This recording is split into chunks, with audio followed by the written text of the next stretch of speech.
The sudden storm is sweeping across California this weekend, bringing several feet of snow to the Sierra Nevada mountains. Meanwhile, bouts of rain are threatening homes in Rancho Palos Verdes, where last month's storm caused an entire road to buckle. KTLA's Sarah Welch is live in Rancho Palos Verdes with more on the wild weather out there. Sarah. Hi, Carlos. Well, the weather has only added to the seriousness of the situation here. And as you said, many other parts of the state are also facing their own fair share of trouble. More pounding rain, snow, and wind across greater LA.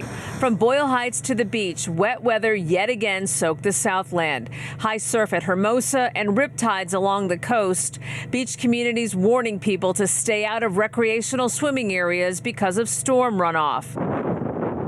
People living in the Seaview neighborhood of Rancho Palos Verdes are watching the weather closely. Residents are monitoring closed roads and buckled pavement because of shifting soil.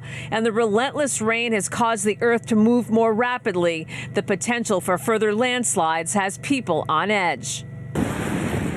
Others looking forward to the weather. In Snow Valley, families parked along the road to play in the snow.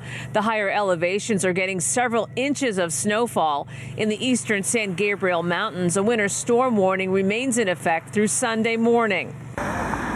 Slick roads and strong wind gusts blowing through the Santa Clarita Valley. A wind advisory remains in effect for the Antelope Valley through Sunday.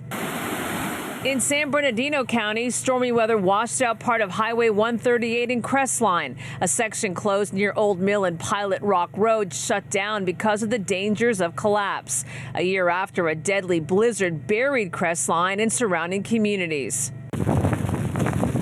And in Northern California, a massive blizzard is powering its way across the Sierra Nevadas, causing dangerous whiteout conditions. The monster snowstorm closed a long stretch of Interstate 80, trapping drivers for several hours. Forecasters are predicting up to 10 feet in Mammoth, with reports of wind gusts of 190 miles an hour. The nonstop snow triggering avalanche warnings and thousands of power outages as the powerful storm rages on. And it is dry here tonight, but parts of the Southland could see more rain midweek. Back to you in Hollywood. All right, Sarah, thanks so much for that update. And for the latest updates on the storm and the weather in your neighborhood, just scan the QR code right there on your screen or head to ktla.com/weather.